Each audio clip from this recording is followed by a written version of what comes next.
السلام علیکم ورحمۃ اللہ وبرکاتہ۔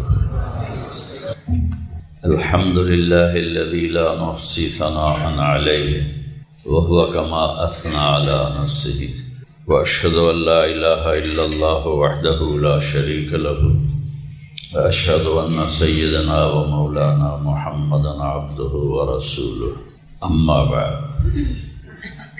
میرے محترم عزیزوں، بھائیوں، دوستوں، طلباء، اللہ تعالیٰ کے نبی کا فرمان ہے یتبع المیت ثلاث، جب کوئی شخص مر جاتا ہے تو اس کے ساتھ 3 چیزیں جاتی ہیں، اہلہ و مالہ و اولادہ۔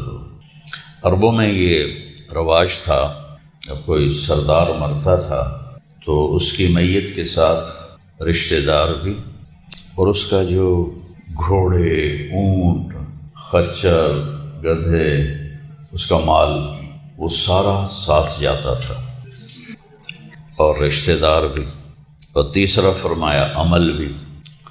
تو یرجع اثنان و یبقى واحد، 2 تو واپس چلے جاتے ہیں، جو اس کا ساز و سامان ہوتا ہے۔ یہ قدیم زمانے میں یہ رسم تھی، وہ بھی واپس چلا جاتا ہے، رشتہ دار بھی چلے جاتے ہیں، عمل باقی رہ جاتا ہے۔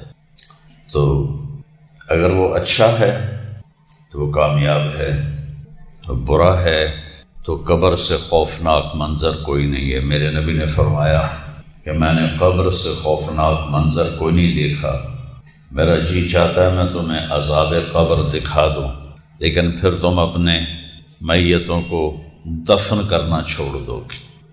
لیکن اگر وہ اپنے عمل کو ساتھ لے کر گیا ہے تو علاء بن حضرمی رضی اللہ تعالی عنہ بحرین کے جہاد سے واپس آ رہے تھے حضرت عمر کے زمانے میں، راستے میں انتقال ہو گیا تو ان کو وہاں دفن کر دیا۔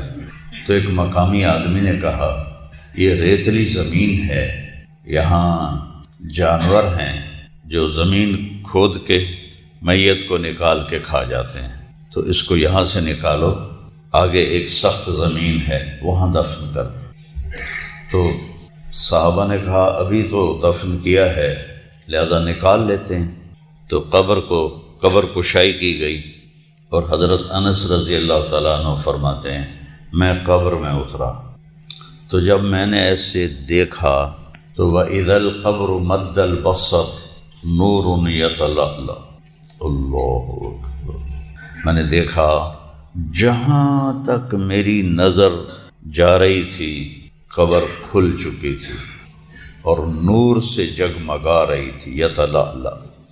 اور اس سے عجیب بات، میت غائب تھی، اللہ نے اس کو غائب کر دیا۔ ایسے ہی ایک واقعہ حضرت خبیب رضی اللہ عنہ کے ساتھ پیش آیا، جب ان کو اہل مکہ نے شہید کیا تو 40 دن ان کی لاش لٹکی رہی اور اس کا ایک ذرہ بھی جسم کا خراب نہیں ہوا، تر و تازہ۔ تو آپ نے حضرت علی اور حضرت مقداد کو بھیجا کہ جاؤ اس کی میت کو لے کے آؤ۔ تو جب انہوں نے اتار لی تو قریش کو پتہ چل گیا، تو وہ پیچھے بھاگے، یہ آگے بھاگے۔ جب دیکھا کہ وہ سر پہ آ گئے ہیں تو انہوں نے میت کو زمین پہ رکھا اور تلواریں نکال لی۔ تو جب وہ قریش حملے کے لیے آئے تو ایسے زمین پھٹی اور میت اس میں غائب ہو گئی۔ تو قریش کہنے لگے ہماری تو لڑائی اس کی وجہ سے تھی، تم سے تو ہمارا کوئی مقصد نہیں تھا، وہ تو غائب ہو گئی، واپس چلے گئے۔ تو جب عمل اچھا ہوتا ہے تو آگے ایک پورا نظام ہے۔ دیکھو نا، اللہ نے اپنے نبی کو بیڈ روم میں نہیں سلایا، موت کے بعد قبر میں ڈالا۔ تو اگر اللہ راضی ہے تو قبر مزے کی چیز ہے، کوئی خوفناک چیز نہیں ہے۔ اور وہاں مجھے 4-5 سال پہلے روضہ مبارک کے انجینئر ملے، انہوں نے آ کے مجھے وہ سارا نقشہ دکھایا کہ جہاں ہم کھڑے ہو کے سلام پیش کرتے ہیں وہ آپ کی قبر مبارک اس سے 30 فٹ نیچے ہے۔ تو بھرائی ہوتی رہی، مدینے کی زمین اوپر ہوتی گئی، قبر نیچے 30 فٹ نیچے ہے۔ تو عمل ہے تو اللہ راضی ہے۔ تو اللہ نے ہمیں بنیادی جو اعمال دیے ہیں عبادت کے، اس میں سب سے پہلے تو ایمان ہے، لا الہ الا اللہ کا اقرار۔ من کان آخر کلامہ لا الہ الا اللہ دخل الجنہ، جس کا آخری وہ لا الہ الا اللہ ہوگا اور اس پر اس کی موت آ جائے گی تو وہ جنت میں جائے گا۔ امام ابو زرع ایک محدث ہیں، ان پر موت کی کیفیت طاری تھی اور وہ بے ہوش تھے۔ تو ان کے پاس 2-3 محدثین بیٹھے تھے، وہ آپس میں مشورہ کر رہے تھے کہ اب ان کو کلمہ کیسے یاد دلائیں۔ حکم ہے جب کسی پر سکرات طاری ہوں تو اسے کہنا نہیں چاہیے کلمہ پڑھو، اس کے پاس بیٹھ کے کلمہ پڑھنا شروع کر دو، اس کے نصیب میں ہوگا تو وہ بھی پڑھ لے گا۔ تو علم کی بھی عجب شان ہے۔ ابو حاتم رحمہ اللہ تعالی کہنے لگے، حدثنی ضحاک بن مخلد عن ابی عاصم عن عبد الحمید بن جعفر عن صالح بن ابی غریب، اور یہاں سند انہوں نے آدھی پڑھ کے اور خاموش ہو گئے۔ ابو زرع بے ہوش پڑے۔ تو منذر بن شازان تھے رحمۃ اللہ علیہ، وہ بیٹھے تھے، انہوں نے اپنی سند سے اس حدیث کو پڑھا کہ حدثنی ابو، مجھے پہلا نام بھول گیا ہے، عن ابی عاصم عن عبد الحمید ابن جعفر عن صالح ابن ابی غریب، اور وہ بھی خاموش ہو۔ اب ایک آدمی بے ہوش پڑا ہوا ہے، وہ فرمایا کرتے تھے ابو زرع کہ مجھے 1,00,000 حدیث اس طرح یاد ہے جیسے تمہیں سورۃ فاتحہ یاد ہے۔ یہ ہمارے تو اب یہ جو علماء طلبہ ہیں ان کو حدیثیں یاد کوئی نہیں ہیں، فقہ ہی پڑھتے رہتے ہیں، اور فرمایا مجھے 1,00,000 حدیث اس طرح یاد ہے جیسے تم نے سورۃ فاتحہ یاد۔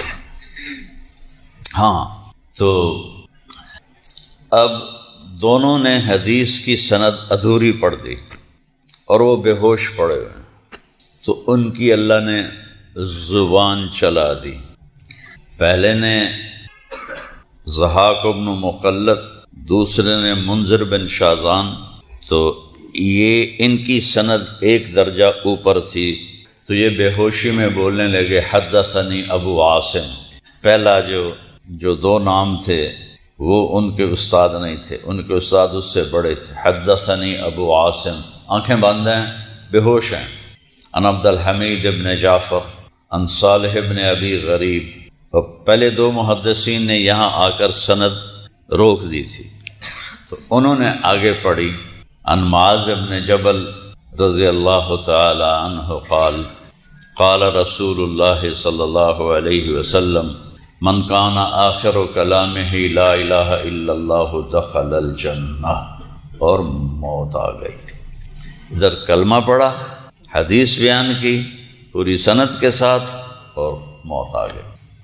تو سب سے پہلی دولت ہے لا الہ الا اللہ محمد رسول اللہ کی گواہی دینا۔ یہ اگر نہیں ہے تو کوئی عمل قبول نہیں ہے۔ پھر اس کے بعد ہے الصلاۃ، اس کے بعد ہے روزہ، اس کے بعد ہے زکوٰۃ، اس کے بعد ہے حج۔ اللہ کے نبی نے روزے کو جس طرح بیان فرمایا ایسے کسی عمل کو بیان نہیں فرمایا۔ جس طرح آپ نے روزے کو پیش کیا ایسے کسی عمل کو پیش نہیں کیا۔ آپ ممبر پہ کھڑے ہوئے اور ایک دم کہا ماذا یستقبلکم وماذا تستقبلون، وہ کون آ رہا ہے، تم کس کے سامنے جا رہے ہو؟ تو وہ سارے پیچھے دیکھنے لگے، ادھر دیکھنے لگے، وہاں تو کچھ بھی نہیں تھا۔ پھر آپ نے کہا ماذا یستقبلکم وماذا تستقبلون، وہ کون آ رہا ہے، تم کس کے سامنے جا رہے ہو؟ پھر سب نے نظریں گھمائیں، کچھ بھی نظر نہیں آیا۔ پھر تیسری دفعہ پھر آپ نے فرمایا ماذا یستقبلکم وماذا تستقبلون، کون آ رہا ہے، کس کے سامنے جا رہے ہو؟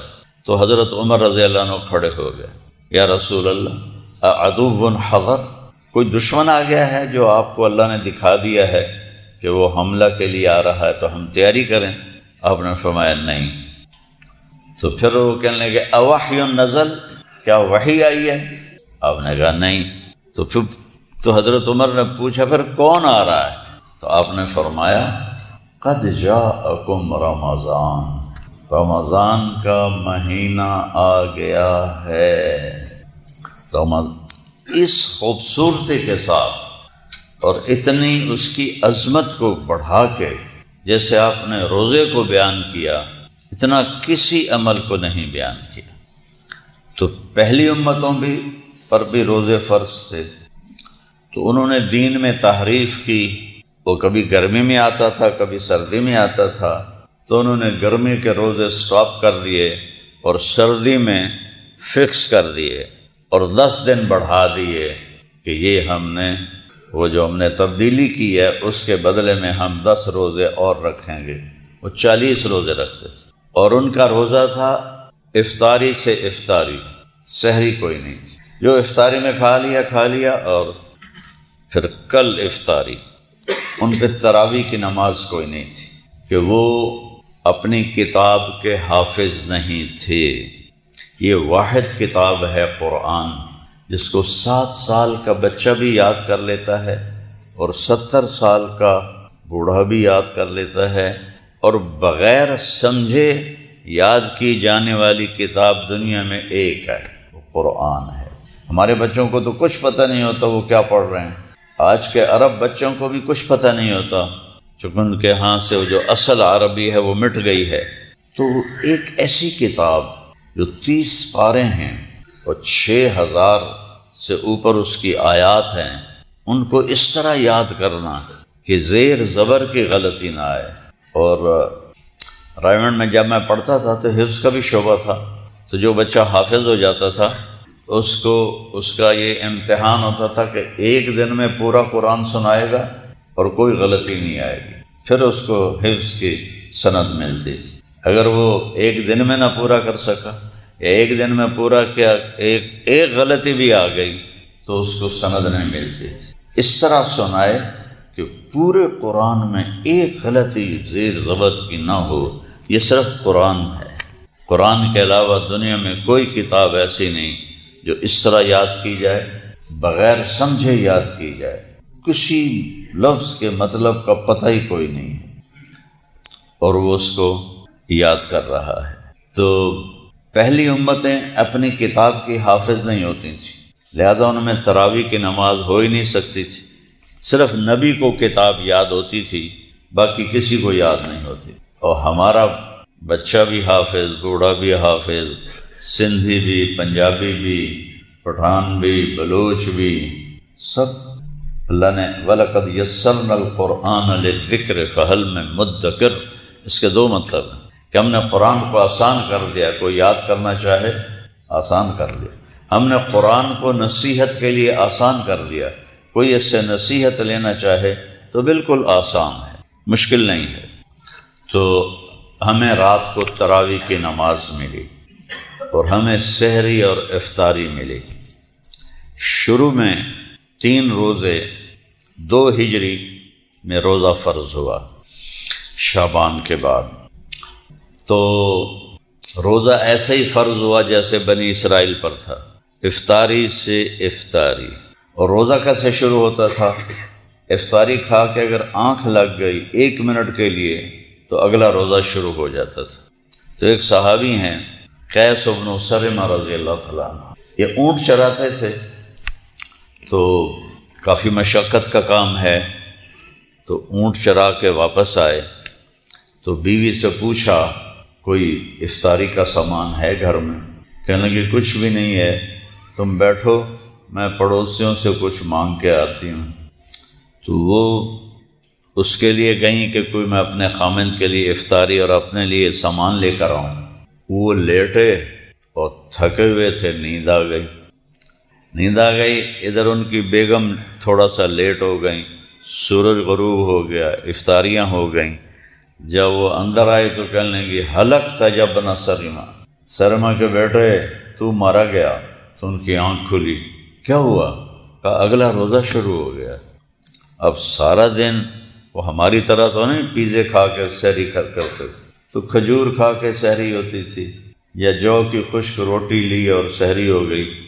تو اب سارے دن کا روزہ اور سارا دن اونٹ چرائے اور شدید بھوک کی حالت، اور اگلا روزہ شروع ہو گیا۔ تو انہوں نے کہا جو میرے رب کا حکم۔ ظہر کی نماز پڑھنے مسجد میں آئے تو بے ہوش ہو کے گر گئے۔ تو آپ نے سلام پھیر کے پوچھا یہ کیا ہوا؟ کیس کو کیا ہوا؟ کہ یا رسول اللہ آج ان کی افطاری رہ گئی تھی، تو انہوں نے پھر وہ بھوک پر ہی روزہ رکھا ہے، بے ہوش ہو گئے۔ تو اللہ تعالیٰ کے نبی کا دل گھٹ گیا کہ میری امت پر اتنی مشقت آ گئی ہے۔ تو اللہ تعالیٰ نے اسی وقت قرآن اتار دیا کہ کلوا واشربوا حتى يتبين لكم الخيط الأبيض من الخيط الأسود ثم أتموا من الفجر ثم أتموا الصيام إلى الليل۔ میرے نبی ہم نے آپ کے لیے آسانی کر دی، آپ کی امت افطاری بھی کرے سحری بھی کرے، دونوں ٹائم کھائے۔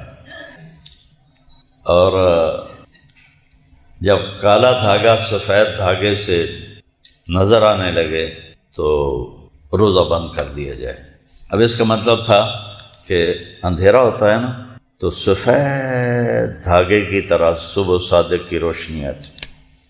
میں 1971-72 میں تبلیغ میں لگ گیا، ہمارے گاؤں میں بجلی نہیں ہوتی تھی، تو میں چھت پہ چڑھ کے میں نے دیکھا کہ صبح کی لکیر کیسے آتی۔ اب تو بجلی ہے تو پتہ نہیں چلتا ہے، پہلے لالٹینیں ہوتی تھیں وہ اندر ہوتی تھی، تو میں نے اپنی آنکھوں سے دیکھا چھت پہ چڑھ کے کیسے سفید لکیر آتی ہے، اور اس کے بعد پھر صبح صادق کے آثار شروع ہو جاتے ہیں۔ عمار بن یاسر رضی اللہ تعالیٰ عنہ عرب ہیں، انہوں نے 2 دھاگے سرانے کے ساتھ رکھ لیے، ایک کالا ایک سفید۔ تو چراغ میں تھوڑی سی روشنی ہوتی تھی تو وہ ادھر دیکھیں اور کھاتے رہیں، ادھر دیکھیں اور کھاتے رہیں، ہوتا چٹا کالا دیر نال ہی پتہ لگنا ہے، ایڈی ساری موم بتی کی پتہ لگنا ہے، تو انہاں راج کے کھا لیا۔ تو پھر آ کے اللہ کے نبی سے کہا یا رسول اللہ میں نے تو 2 دھاگے رکھے تھے سفید بھی، حتی یتبین لکم الخیط الابیض من الخیط الاسود۔ خیط الاسود ہے رات، اور خیط الابیض ہے صبح صادق کی لکیر، وہ آپ شہر میں رہتے ہیں کبھی نہیں دیکھ سکتے، یہ ان گاؤں والے دیکھ سکتے ہیں جہاں بجلی نہیں ہے۔ تو اللہ نے مجھے دکھائی وہ 72 73 74۔ تو کہنے لگے آپ نے فرمایا عمار تیرا روزہ تو پھر بڑا مزے کا ہو گیا، تجھے تو بڑی لمبی چھٹی مل گئی۔ سفید دھاگے سے مراد ہے صبح صادق، اور کالے دھاگے سے مراد ہے رات کا اندھیرا۔ رات کے اندھیرے میں جب صبح کی روشنی کی لکیر آئے تو اس وقت روزہ بند ہو جاتا ہے۔ اس لکیر کو مکمل ہونے میں 2-3 منٹ لگ جاتے ہیں۔ تو اللہ تعالیٰ نے اس امت کے لیے آسانی فرمائی، اور ان کے روزے کو صرف کھانے کا ٹائم بدلا ہے اللہ تعالیٰ نے، صبح بھی کھا لو رات کو بھی کھا لو۔ تو ماشاءاللہ ہم جیسی سحری افطاری کرتے ہیں، افطاری ہضم نہیں ہوتی تو سحری آ جاتی ہے، سحری ہضم نہیں ہوتی تو افطاری آ جاتی ہے، الٹا کھٹے ڈکار آ رہے ہوتے ہیں۔ اور روزہ تو ہوتا ہے صحت کے لیے، اکثر لوگ بیمار ہوتے ہیں، کھا کھا کھا دوائی پھیر دیں۔ دیکھا کرو افطاری کے دسترخوان پر ادو سموسا، ادو پکوڑا، ادو لیگ پیس، ادو کوئی کڑھائی دا، اور ادو 7 اپ، ادو پیپسی، ادو روح افزا، وہ بیچارے میدے کے پلے رہ کیا جاتا ہے۔ یہ تو روزہ اس لیے اللہ نے دیا ہے کہ آپ کے جسم کی اوورالنگ ہو جائے، جتنے جسم میں غلیظ مادے جمع ہیں وہ بھوک سے جل جاتے ہیں اور بالکل آدمی فریش ہو جاتا ہے۔ لیکن جو ہم کھانے کی طبعی، بہت سے لوگ تراویح نہیں پڑھتے، اتنا کھاتے ہیں کینج کر کے پائے آدھے ہوں کے میں پڑھیے۔ اس لیے بعض 8 پڑھ کے بھاگ جاتے ہیں، کیا کام ہے باہر جا کے؟ سال میں 1 دفعہ قرآن سننا ہے، 1 دفعہ، اور تم 8 تراویح پڑھ کے بھاگ جاؤ تو اپنا ہی نقصان ہے۔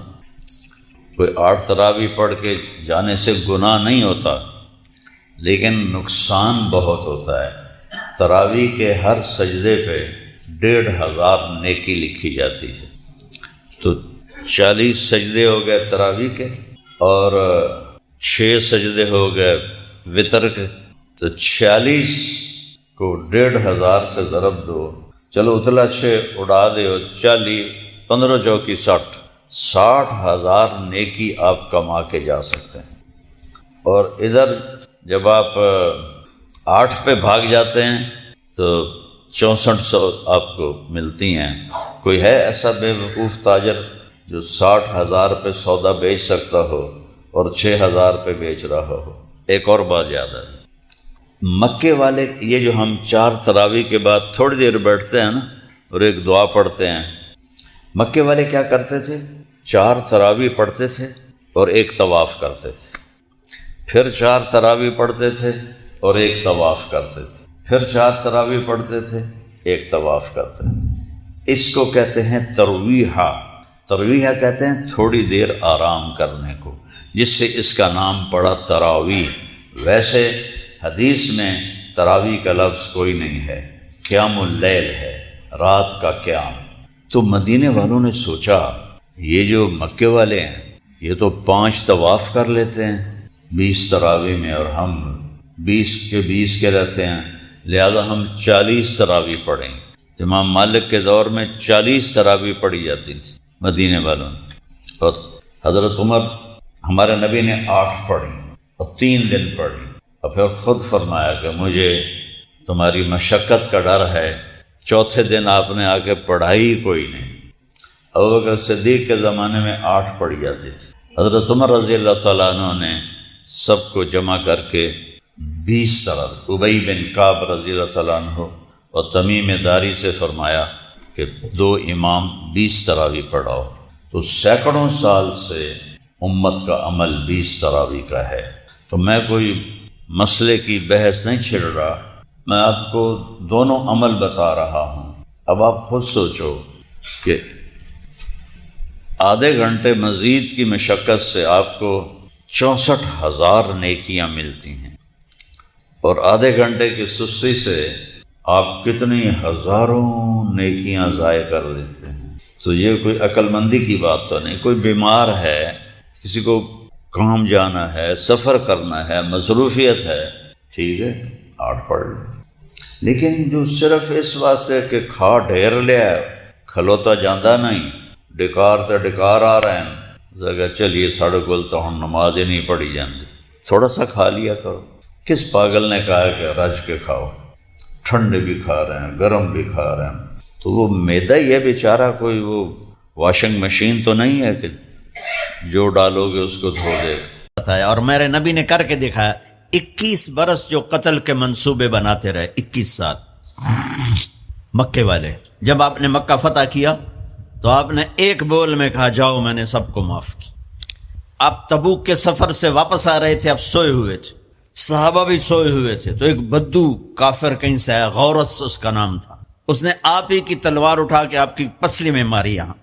اب اٹھ کے بیٹھ گئے، دیکھا تو وہ تلوار لے کے کھڑا، اور یوں کر کے کہنا 10 ہن تینوں کون بچاوے گا؟ تو آپ نے کہا اللہ۔ تو اس کا ہاتھ کانپا اور تلوار گر گئی، تو آپ نے تلوار اٹھا کے یوں سیدھی کی، اب تو بتا تجھے کون بچائے گا؟ وہ کہنے لگا میں تو ہی بچائیں گا۔ تو اللہ تو پتہ ہی کوئی نہیں، وہ کہنے لگا میں تو ہی بچائیں گا، مہربانی کر دے۔ سبحان اللہ۔ اب دیکھو کیا کرنے آیا ہے، مارنے پیٹنے نہیں، قتل کرنے آیا ہے۔ آپ نے فرمایا کلمہ پڑھتے ہو؟ کہنے لگا نہیں پڑھتا۔ تو آپ نے کہا جاؤ معاف کیا۔ سبحان اللہ، جاؤ معاف کیا۔ اسلام مکمل کہاں ہو رہا؟ پھر اس نے پوچھا یا رسول اللہ ای الاسلام افضل، سب سے اعلیٰ درجے کا مسلمان کون ہے؟ دھیان نال سنیں گے، سب سے اعلیٰ درجے کا مسلمان۔ میرے نبی کا جواب، جو سارا دن مصلی پہ بیٹھا رہے، جو ہر سال حج عمرہ کرے، جو مسجد سے نہ نکلے، جو رات کو قرآن پڑھے، دن میں روزے رکھے، نہیں، سنو غور سے سنو، من سلم المسلمون من لسانہ ویدہ، سب سے اعلیٰ درجے کا مسلمان فیصلہ بات کا وہ ہے جو اپنے مسلمانوں کو تکلیف نہ پہنچائے، جو ہاتھ اور زبان سے کسی کو تکلیف نہ پہنچائے، وہ سب سے اعلیٰ درجے کا مسلمان ہے۔ کیا بات! میرے نبی سے ایک صحابی نے پوچھا، یا رسول اللہ، ہمارے محلے میں ایک خاتون رہتی ہے، رات کو تہجد پڑھتی ہے، دن میں روزے رکھتی ہے، پر اس کی زبان بہت سخت ہے، بہت بےزتی کرتی۔ آپ نے کہا جہنم میں جائے گی۔ کہا جی ایک خاتون ہے جو نہ نفلی روزہ، لیکن اس کی زبان کا بول بڑا میٹھا ہے، کہا وہ جنت میں جائے گی۔ تو سب سے اعلیٰ درجے کا مسلمان کون ہے جو کسی کو تکلیف نہ پہنچائے؟ پھر اس نے پوچھا ای الایمان افضل، سب سے اعلیٰ درجے کا مومن کون ہے؟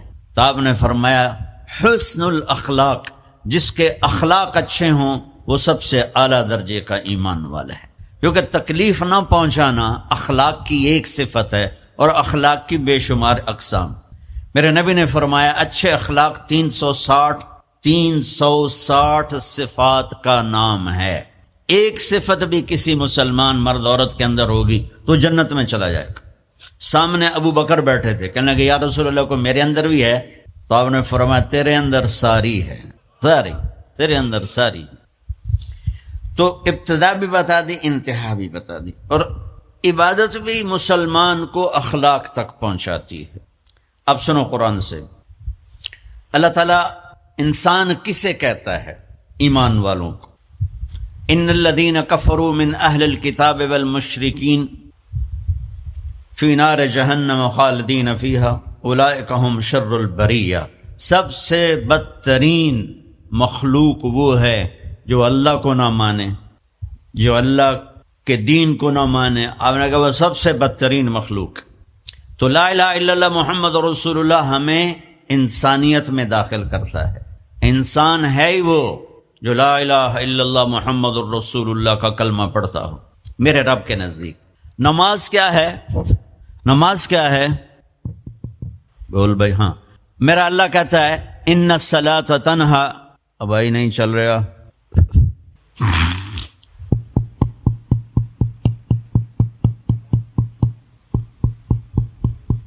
تھوڑی آواز ہے۔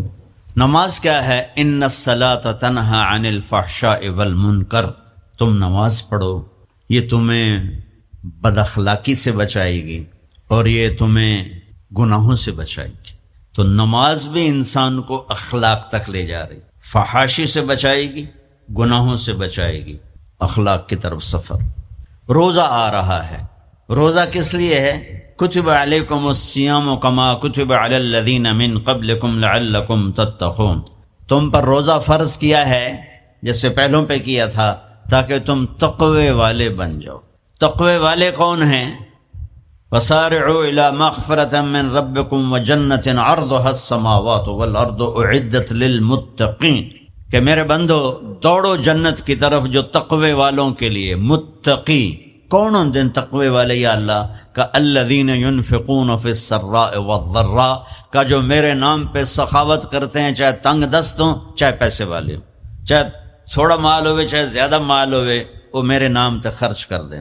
الکاظمین الغیظ، جو غصے کو پی جاتے ہیں، والعافین عن الناس، اور جو لوگوں کو معاف کر دیتے ہیں۔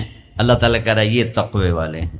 تو روزہ بھی اخلاق پہ لے جا رہا ہے۔ فمن فرض فیہن الحج فلا رفث ولا فسوق ولا جدال، میرے رب نے کہا حج کا ارادہ کر لیا ہے تو زبان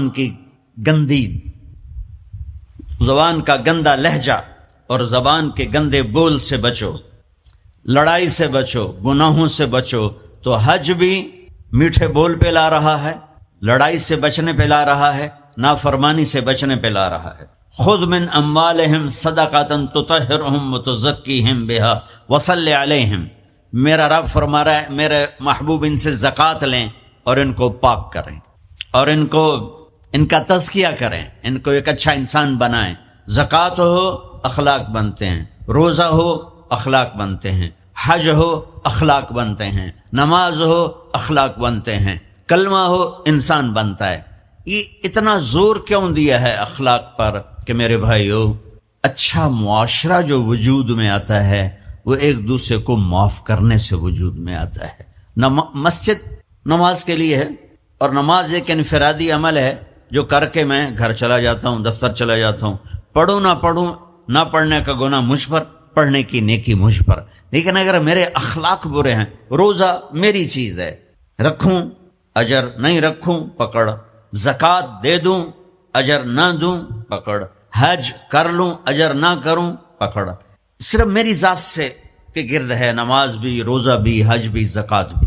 لیکن برے اخلاق جتنا معاشرے میں میرا اثر ہے وہاں سب تباہی پھیلا دیں گے، اور اچھے اخلاق جتنا معاشرے میں میرا اثر ہے وہاں خوبصورتی کو پھیلا دیں گے۔ عبادت چھپ جاتی ہے۔ میں نے فجر پڑھی ہے کہ نہیں پڑھی آپ کو پتہ ہے؟ بولو، آپ نے پڑھی ہے یا نہیں پڑھی؟ مجھے کوئی پتہ ہے نہیں ہے۔ لیکن یہاں بیٹھ کے اللہ نہ کرے میں فرقہ واریت کی بات کروں، آپ سب کو پتہ چلے گا کہ نہیں چلے گا کہ مولوی اگلا رہا ہے؟ اور یہاں بیٹھ کے میں محبت کی بات کروں تو آپ کو پتہ چلے گا کہ نہیں چلے گا کہ یہ محمد مصطفیٰ صلی اللہ علیہ وسلم والے اخلاق بتا رہا ہے؟ تو اخلاق چھپتے نہیں، برے ہوں یا اچھے ہوں، ظاہر ہوتے ہیں۔ اور سب سے زیادہ اس آدمی کا خاندان، جس آدمی کو بدتمیزی کی عادت ہے، وہ بیوی کے دل کو برباد کر دے گا، ماں باپ کے دل کو برباد کر دے گا، اولاد کو برباد کر دے گا، دوستوں کو، نوکروں کو برباد کر دے گا۔ اس کے نوکر سامنے کہیں گے میاں صاحب، شیخ صاحب، سیٹھ صاحب، خان صاحب، اتھے جا کے گالی کڈھن۔ اور جس کے اخلاق اچھے ہوتے ہیں وہ اپنے گھر کو خوبصورت بنا دیتا ہے، رشتوں کو خوبصورت بنا دیتا ہے، ملازموں کو خوبصورت بنا دیتا ہے، اپنے کاروبار کو، اپنی زندگی کو، ہر پہلو اس کا خوبصورت ہو جاتا ہے۔ اچھے اخلاق لباس کی طرح ہیں جو میرا ہر عیب چھپا لیتے ہیں، اور برے اخلاق ننگے آدمی کی طرح ہے جس کا ہر عیب سامنے آ جاتا ہے۔ تو بھائیو، رمضان المبارک قریب ہے، 15 شعبان بھی قریب ہے، تو کل کا روزہ رکھو اور رات کو اللہ سے مانگو تو دعائیں قبول ہیں۔ اور اس رات میں بھی اللہ تعالیٰ فرماتا ہے، میرے نبی نے فرمایا کہ میں سب کی بخشش کرتا ہوں جو اٹھے ہوتے ہیں، رو رہے ہوتے ہیں، 5 آدمیوں کے سوا، 5 انگلیاں۔ پہلا سنو، مشرک، دوسرا شاحن، دل میں بغض کینہ رکھنے والا، تیسرا المسبل، متکبر تکبر کرنے والا، چوتھا عاق لوالدیہ، والدین کو برباد کرنے والا۔ ایک ہوتا ہے کبھی کبھی اونچا بول ہو جائے گستاخی کا، اس کو نافرمانی کہتے ہیں۔ عاق ہوتا ہے پھاڑ دینا، ایسا پھاڑنا کہ جڑ نہ سکے، جو والدین کے جگر چیر دے اور ان کے کلیجے جلا دے، اس کی اس رات بخشش نہیں ہوتی۔ وَمُدْمِنُ خَمْرٍ، اور روز شراب پینے والا، عادی نشے والا، ایک اس کی بخشش نہیں ہوتی۔ بخشش نہ ہونے کا کیا مطلب ہے؟ کہ یہ شرک سے توبہ نہیں کرتا، معافی نہیں ہے، یہ کینہ اپنے دل سے نہیں نکالتا، معافی نہیں ہے، یہ تکبر نہیں چھوڑتا، معافی نہیں ہے، یہ والدین کی نافرمانی نہیں چھوڑتا، معافی نہیں ہے، یہ شراب نہیں چھوڑتا، معافی نہیں ہے۔ اگر یہ چھوڑ دے سب معاف۔ ادھر یہ توبہ کرتا ہے، ادھر اللہ سارے گناہوں کو دھو کے پاک کر دیتا۔ اور اللہ کی رحمت اتنی طاقتور ہے کہ میرا رب فرماتا ہے، یہ تو میں نے 5 غلطیاں بتائی ہیں، لیکن میرا رب فرماتا ہے میرا بندہ، میں تجھے عمر بھی دیتا ہوں، طاقت بھی دیتا ہوں، تو اتنے گناہ کر کے زمین فیصل آباد کی سے اٹھا کر آسمان کی چھت کو لگا دے، ساری دنیا گناہ گار ہو جائے نا تو آسمان کیا چاند تک بھی گناہ نہیں جا سکتے۔ اور میرا اللہ کہہ رہا ہے ایک مرد عورت اتنے گناہ کرے کہ آسمان کی چھت کو لگا دے، پھر صرف ایک دفعہ مجھے کہے یا اللہ معاف کر، تو میں سارے ہی معاف کر دوں۔ تو بھائیو، یہ رات بھی معافی مانگنے کی ہے۔ اور اگر رمضان کا مہینہ تو پورا معافی کا مہینہ ہے کہ دوزخ کے دروازے بند ہو جاتے ہیں، جنت کے دروازے کھول دیے جاتے ہیں، شیطان قید، آپ دیکھتے نہیں نمازی کیوں بڑھ جاتے ہیں رمضان شریف میں؟ کہ وہ نامراد قید ہو جاتے، تو کسی کو زنجیروں میں باندھا ہو وہ چل تو نہیں سکتا، چھوڑ دو زنجیریں تو چل پڑے گا۔ تو اللہ تعالی ہم سب کی حفاظت فرمائے، کوئی دعویٰ نہ کرے، لیکن جو تھوڑا سا غفلت میں ہوتا ہے تو ایمان کمزور ہوتا ہے، انہوں تو شیطان بن کے جاواں نہیں دیں، جمعے جاواں گے، جمعے کئی جمعہ بھی نہیں پڑھتے، عید تے جاواں گے، کوئی عید بھی نہیں پڑھتا۔ یہیں یہ ایک نگینہ سینما کے مالک نے بیان کروایا تھا، اور اس نے بعد میں اس سینما کو گرا دیا، آج کل وہ کینیڈا میں ہوتا ہے. تو وہ سینمے کا جو تھا نا مینیجر، وہ میرے پاس آیا، کہا مولانا آج میں پہلی نماز پڑھی ہے. وہاں ہم نے مغرب کی نماز پڑھی، اس کے بعد بیان ہوا، بیان کے بعد وہ اتنا ہنگامہ ہوا کہ رش بہت تھا تو وہاں نماز پڑھی نہیں جا سکے. ہم نے کہنے لگا، میں چل رہا تھا میرے ساتھ ساتھ، مولانا آج میں پہلی نماز پڑھی. میں نے کہا کیا مطلب؟ کہا جی یہی کہ آج زندگی دی پہلی نماز پڑھی. ہوگا راؤنڈ اباؤٹ 40-45 سال کا. میں کہا پہلی نماز؟ ہاں جی پہلی نماز. جمعہ پڑھے؟ نہیں کدی نہیں. عید؟ نہیں کدی نہیں. آج پہلی نماز تھوڑے پیچھے پڑھی ہے. شیطان جب قید ہوتا ہے تو زنجیریں کھل جاتی ہیں تو نمازی بڑھنا شروع ہو جاتا ہے. اس کے بعد جو گھٹتے ہیں نا تو شیطان کی وجہ سے نہیں، اپنی عادت اور سستی کی وجہ سے. پہلے 2-3 دن بڑا جوش ہوتا ہے، پھر اس کے بعد گھٹتے ادھے کو پھر نکل جاندے، ادھے رہ جاندے. تو تراویح میں پہلے پوری مسجد بھرے گی، پھر ایک صف جائے گی، پھر دوسری جائے گی، پھر تیسری جائے گی. تو بھائیو یہ رمضان آ رہا ہے، دیکھو میں ہاتھ جوڑتا ہوں، نماز 5 وقت سارا سال فرض ہے، لیکن روزے کی برکت سے کیا ہوتا ہے، شیطان قید ہو جاتا ہے تو وہ سارے بھاگے بھاگے آ رہے ہوتے ہیں. اللہ سے مانگ لو اس رمضان میں کہ یا اللہ ایسی توفیق دے کہ موت تک نماز نہ چھوٹ. رمضان میں بہت سے لوگ رشوت لینا چھوڑ دیتے ہیں کہ نہیں جی ہوں رمضان شریف آ گیا. رمضان شریف بھی تو آیا ہے لیکن اصل میں شیطان قید ہوا ہے تو اب کہہ رہے نہیں ہوں رشوت نہیں لینی، مہینے بعد لواں گے.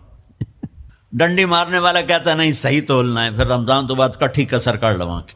وہ کیا وجہ ہے پیچھے؟ ایک تو رمضان کی برکات ہیں، اور ایک شیطان کا قید ہونا ہے، اور ایک جنت کے دروازوں کا کھل جانا، دوزخ کے دروازوں کا بند ہونا، اللہ کے عرش کا پہلے آسمان پہ مستقل ڈیرا ڈال دینا، اور پھر اعلان کرنا ہے کوئی بخشش آنے والا ہے، کوئی معافی مانگنے والا ہے، کوئی توبہ کرنے والا ہے، کوئی جنت مانگنے والا ہے، کوئی دنیا مانگنے والا، آؤ مانگو.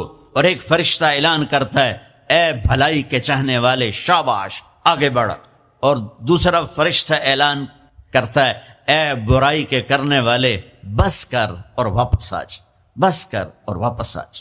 رمضان کا مطلب ہے جل جانا، رمضان کے لفظ کا مطلب ہے جل جانا.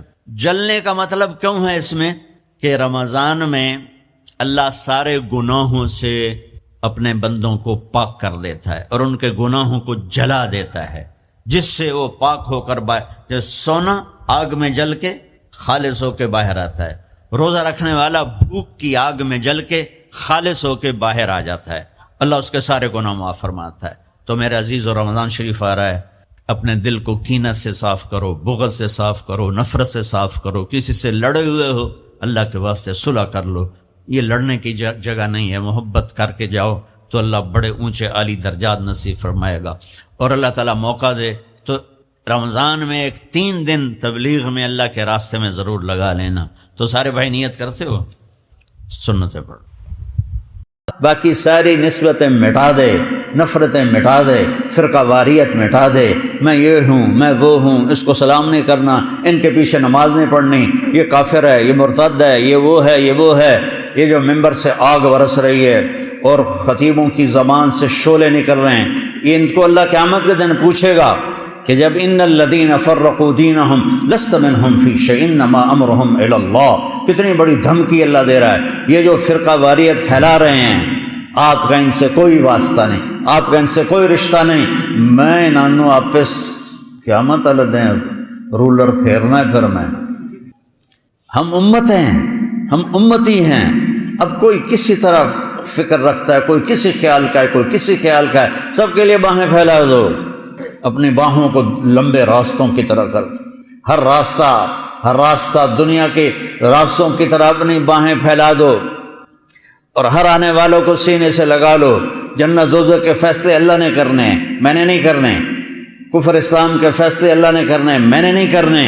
اس لیے اپنے دل کو کھلا کرو، امتی بن کے چلو، دیوبندی بن کے نہ چلو، بریلوی بن کے نہ چلو، اپنے آپ اہل حدیث بن کے نہ چلو، مسلم بن کے چلو، مسلم بن کے چلو، مسلم بن کے چلو، مومن بن کے چلو، موحد بن کے چلو، مصدق بن کے چلو. مؤمنین، مسلمین، مسلمون، مؤمنون، موحدون، مصدقون بما جاءت به الرسل. مومن، مسلم، موحد، مصدق بما جاءت به الرسل.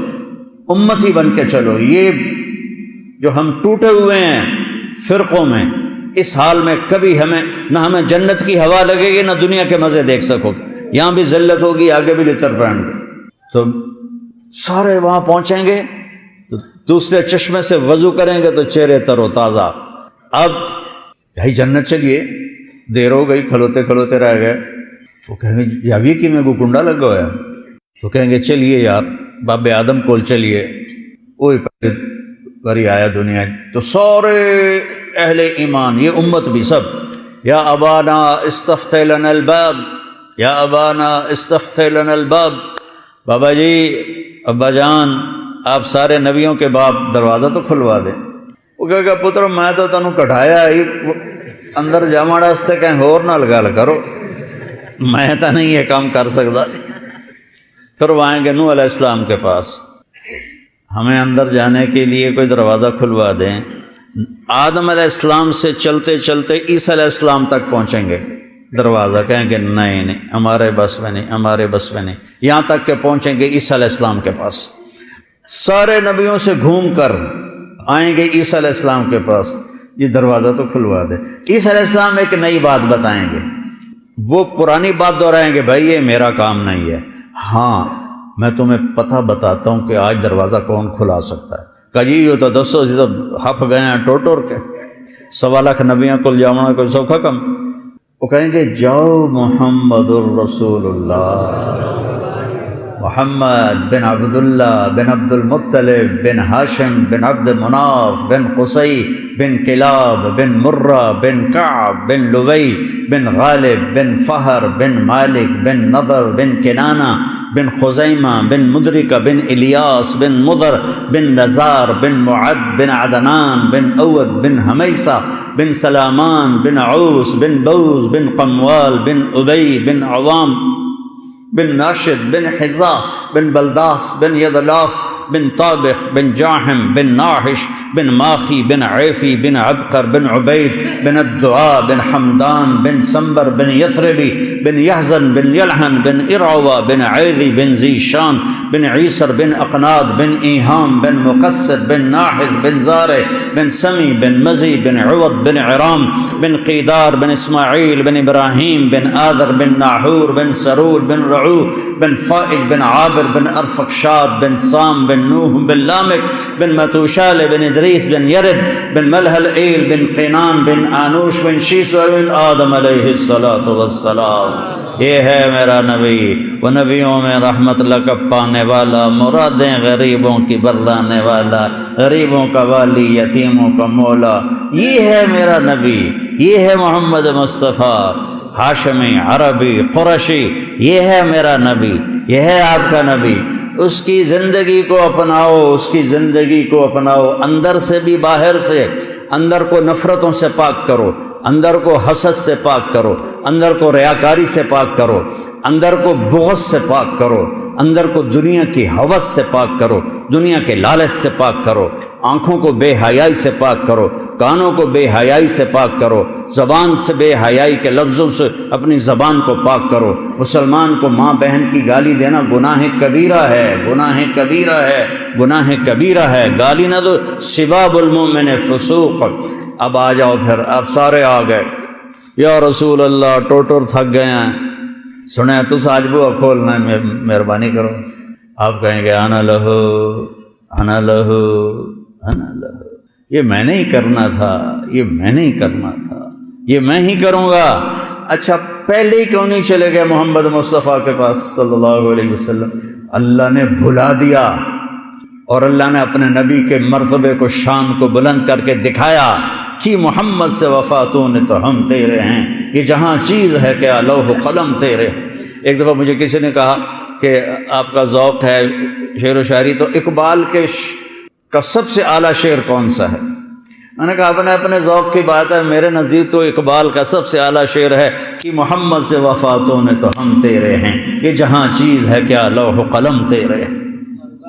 آپ کہیں گے میں کروں گا، آپ سجدے میں گریں گے، اللہ کہے گا یا حبیبی یا محمد ارفع راسک سل تعطا اشفع تشفع، میرے محبوب، میرے حبیب، سر اٹھا، بول، پورا کیا جائے گا، مانگ، ملے گا۔ تو اللہ تعالیٰ کہیں گے یا اللہ دروازہ کھول، اللہ تعالیٰ کہیں گے آپ افتتاح کریں گے تو کھلے گا، نہیں تو نہیں کھلے گا۔ آپ آگے جائیں گے، آپ کے لیے جنت سے ایک سواری آئے گی، سبز پروں کے ساتھ اڑتی ہوئی آئے گی، سبز پر ہوں گے اس کے، وہ اگر آپ کے سامنے ایسے لینڈ کرے گی اور یوں آ کے بیٹھ جائے گی، آپ اس کے اوپر ایسے سوار ہوں گے۔ اس کی جو رسی ہے، ایسے جو رسی ہوتی ہے، یہ رسی اس کی نا یوں نیچے گر جائے گی۔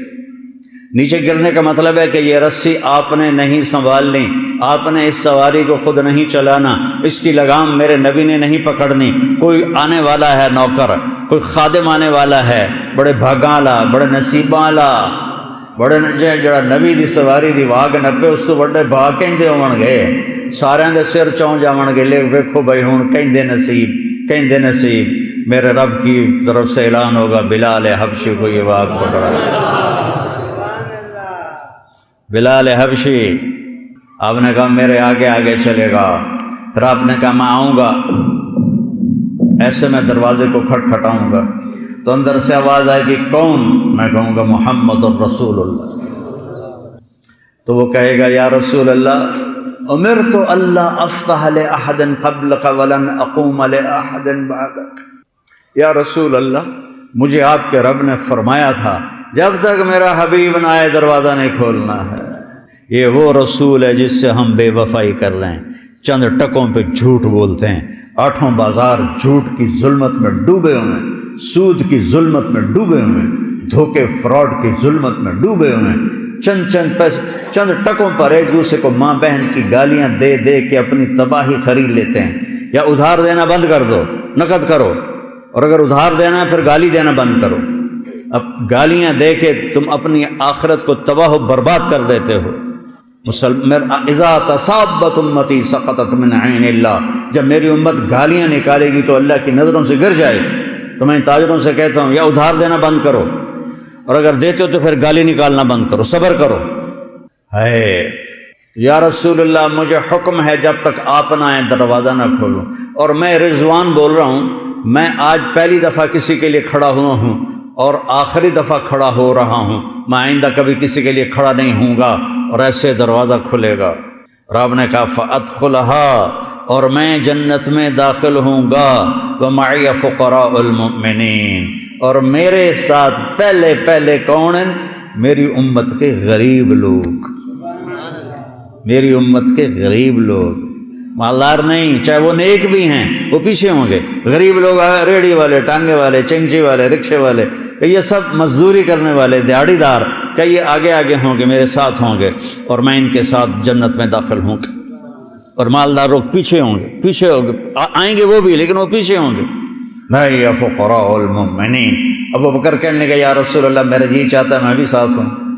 آپ نے کہا انی لأعرف رجلا باسمہ و باسم ابیہ و امہ لا یاتی بابا من ابواب الجنۃ الا قال مرحبا مرحبا، اے تشریفا مبارکا، فجسا سلمان علی رکبتیہ فقال من هذا یا رسول اللہ، قال هو ابو بکر بن ابی قحافہ۔ آپ نے کہا میرا ایک صحابی ہے جس کا نام جانتا ہوں، جس کے ابا کا نام جانتا ہوں، جب وہ جنت کے دروازے پر آئے گا آٹھوں دروازے کھل کر کہیں گے جناب ادھر سے آئیں، جناب ادھر سے آئیں، جناب ادھر سے آئیں۔ جیسے کوئی بڑی شخصیت آ جائے تو لوگ گاڑیاں لے کے کھڑے ہوتے ہیں کہ میری گڈی 'چ بیٹھو، میری گڈی 'چ بیٹھو، میری گڈی 'چ بیٹھو، تو آٹھوں دروازے کہیں گے جناب ادھر، جناب ادھر، جناب ادھر۔ سلمان فارسی ایسے ہو کے کھڑے ہو گئے، گھٹنوں کے بل کھڑے ہو کر کہنے لگے یا رسول اللہ ان ھذا لمرتفع شأنہ من ہوا، یا رسول اللہ یہ تو بڑی شان والا ہے، کون ہے؟ کہ ہوا ابو بکر ابن ابی قحافہ، یہ ہے ابو قحافہ کا بیٹا ابو بکر۔ پھر آپ نے کہا رأیت قصرا فی الجنہ فقلت لمن هذا قیل لفتى من قریش فظننت انه لی فذهبت لادخله فقیل لی انه لعمر بن الخطاب یا رسول اللہ۔ آپ نے فرمایا میں نے جنت میں محل دیکھا، بڑا عالی شان، بڑا خوبصورت۔ میں نے پوچھا کس کا ہے؟ فرشتوں نے کہا قریشی کا ہے، ایک قریشی کا ہے۔ آپ نے کہا میں بھی قریشی ہوں، میرا ہی ہوگا۔ جب جانے لگا تو فرشتوں نے کہا یہ آپ کے غلام عمر بن خطاب کا ہے۔ آپ نے دل لگی کہ عمر جی چاہ رہا تھا جا کے دیکھوں پر تیرا غصہ یاد آ گیا، پھر میں نہیں گیا۔ تو حضرت عمر رونے لگے، اب علیک اغار یا رسول اللہ، یا رسول اللہ کبھی میں آپ پہ غصے ہوں گا؟ پھر آپ نے کہا عثمان ان لکل نبی رفیقا فی الجنہ وانت رفیقی فی الجنہ، عثمان جنت میں ہر نبی کا خاص ساتھی ہوگا، وہ خاص ساتھی میرا تو ہوگا عثمان بن عفان۔ پھر آپ نے حضرت علی رضی اللہ تعالیٰ عنہ علیہ السلام کا ہاتھ پکڑا اور ایسے کھینچتے کھینچتے کھینچتے سینے سے لگا لیا، ایسا کر لیا، علی اترضی ان یکون منزلک مقابل منزلی فی الجنہ، علی کیا تو راضی ہے کہ جنت میں تیرا گھر میرے گھر کے سامنے ہو؟ ہوئے ہوئے ہوئے ہوئے ہوئے ہوئے، کیا نصیب ہیں، کیا نصیب ہے کہ تیرا گھر میرے گھر کے سامنے ہوگا۔ اللہ، حضرت علی تو پھوٹ پھوٹ کے رونے لگے کہ رضیت یا رسول اللہ، یا رسول اللہ میں راضی ہوں، یا رسول اللہ میں راضی ہوں۔ ہاں تیرے بچوں کی بشارت ہے، سیدہ شباب اہل الجنہ، جنت کے نوجوانوں کے سردار ہوں گے حسن اور حسین، حسن بن علی و حسین بن علی، اور سیدۃ نساء اہل الجنہ فاطمہ، اور جنت کی عورتوں کی سردار تیری بیگم میری بیٹی فاطمہ ہوگی جو جنت کی عورتوں کی سردار ہوگی۔ اور پھر میرے نبی پاک صلی اللہ تبارک و تعالی علیہ وسلم تو اپنی شان کے ساتھ آگے سواریاں کھڑی ہوں گی، ان سواریوں کی کیا شکل ہے کیا نہیں اس طرح دیکھی کوئی نہیں، تو اللہ کے نبی نے کہا سواریاں کھڑی ہوں گی، چونکہ اسی طرح صرف یا کھوتا ویکھیا یا گھوڑا ویکھیا یا خچر ویکھیا یا پھر گڈیاں ویکھین موٹراں ویکھین، اس سواری کا نام تو پتہ نہیں وہ ہوگی کیسی، شانی ہوگی۔ سب سے چھوٹا جنتی، سب سے چھوٹا جنتی، ایک مرلے والا جہاں کوٹھا ہوندا، ایک مرلے چ گھر بھی ہے تے ٹوائلٹ بھی ہے تے کچن بھی ہے تے سب کچھ ہے۔ جنت کی ایک مرلہ سکیم جنت، ایک مرلہ سکیم جنت اس دنیا سے 10 گنا بڑی ہوگی، 10، یہ 24,000 کلومیٹر ہے، اس کے ساتھ ایک زیرو اور لگاؤ، 2,40,000 کلومیٹر، یہ صرف میرے نبی نے سمجھانے کے لیے کہا، ورنہ اس سے بھی بڑی ہوگی۔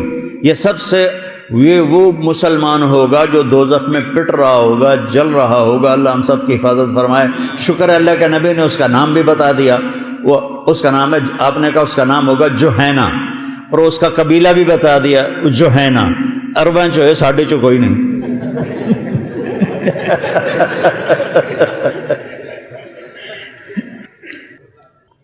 وہ ماریں کھا کھا کے جب آئے گا اور اس کے لیے جنت کا دروازہ کھلے گا تو ایک خوبصورت جوان اس کے سامنے کھڑا ہوگا، اس کے سامنے ایسے جیسے ہم بڑوں کے سامنے جھکتے ہیں نا، گھوڑے ہماری تہذیب ہے، ہم گھوڑے پہ کرتے ہیں، ہمارے ملتان کے ذرا کہتے ہیں جی قدمات ہاتھ ہے جی، تو وہ ایسے ہوگا، وہ کہے گا ارے کیا ہوا؟ کہ تم فرشتے نہیں ہو؟ کہ نہیں میں تو آپ کا نوکر ہوں، اور میرے جیسے 80,000 نوکر آپ کے ہیں، 80,000 نوکر، ادنا درجے کا جنتی ہے، سب سے چھوٹا جنتی ہے، 80,000 خادم۔ اور جب وہ چلے گا تو کارپیٹنگ ہوگی، کارپیٹ بچھے گا، کتنا لمبا ہوگا وہ کارپیٹ؟ 40 سال اس پر چلتا جائے گا تب جا کے وہ ختم ہوگا۔ یہ ساری دنیا میں نے پھری ہے، 100 کے قریب ملک میں نے دیکھے ہیں، ایدے جاؤ تو ایدے جاؤ، 1-2 مہینے کم پورا ہو جاتا ہے، ایک جہاز تے چڑھو، دوے تے لو، دوے تے چڑھو، تریے تے لو، تو چل دنیا مک گئی۔ وہ 40 سال کی کارپیٹنگ ہوگی۔ سب سے چھوٹا جنتی یاد رکھنا، سب سے چھوٹا جنتی یاد رکھنا، اور اس کے دونوں طرف وہ نوکر کھڑے ہوں گے، وہ کہیں گے اما آن لسیدنا ان نزورہ، اجی سردار صاحب آپ کہاں رہ گئے؟ اجی تو سارے سکوڑے پہ آ گئے تھوڑا انتظار کر کر کے۔ وہ کہے گا شکر کرو میں آ گیا جی، بڑے لطر کھاتے میں، شکر کرو میں آ ہی گیا ہوں۔ اور وہ جناب اچھلتے کودتے اس کو آگے لے جائیں گے، ایک تخت پر بٹھائیں گے، سونے چاندی زمرد یاقوت سے جڑا ہوا تخت، اور اس پر وہ بیٹھے گا، اور ادھر دیکھے گا تو کوئی انتہا نہیں، ادھر دیکھے گا کوئی انتہا نہیں۔ وہ کہے گا اے سارا کچھ کہندا ہے؟ وہ کہیں گے یہ آپ کا ہے۔ پھر وہ کہیں گے یہ ہمارے مالک دوزخ سے آئے ہیں، ان کی خدمت کرو بھائی، انہیں کھلاؤ پلاؤ۔ اب 80,000 نوکر، ایک ہاتھ میں ڈونگا اس میں کھانا، ایک ہاتھ میں گلاس اس میں کوئی مشروب شربت۔ یہاں تم کھانا چاہو تو پی نہیں سکتے، پینا چاہو تو کھا نہیں سکتے، زیادہ کھا لو تو پیتا نہیں جاندہ۔ 80,000 ڈونگے، 80,000 مشروب، وہ ہر ڈونگے کو مکمل کھائے گا، ہر گلاس کو مکمل پیے گا، ہر گھونٹ کی لذت پہلے سے زیادہ ہوگی، ہر لقمے کی لذت پہلے سے زیادہ ہوگی۔ ہم یہاں کھاتے ہیں تو جب پیٹ بھرنا شروع ہوتا ہے تو لذت کم ہونی شروع ہو جاتی، پھر ہم اٹھا دیتے ہیں۔ وہاں جتنا کھائے گا لذت بڑھتے بڑھتے بڑھتے انتہا تک جائے گی، کہ کھا بھی لیا پھر پی بھی لیا، ڈکار ایک آئے گا اور ہر شے ہضم ہو جائے گی۔ پھر وہ کہیں گے میرے آقا اب آپ اپنی بیگم صاحب سے ملاقات کر لیں، تو وہ سارے ایک دم غائب ہو جائیں گے۔ ایسے نہیں کہ او جاندے پہنتے او مردے پہنتے او کھلوتے ہو، وہ یوں غائب ہو جائیں گے، اور پھر اس کے سامنے سے پردہ ہٹے گا، اسے پتہ ہی نہیں، پہلے ایسے لگے گا جیسے کوئی سینری ہے، لیکن ایک دم ایسے حرکت ہوگی تو ایسے دیکھے گا پردہ ایسے ہٹتا جائے گا ہٹتا جائے گا ہٹتا جائے گا، ایک اور ملک اسے نظر آئے گا، اور وہاں جنت کی حور ایسے ٹیک لگا کے بیٹھی ہوگی ایسے۔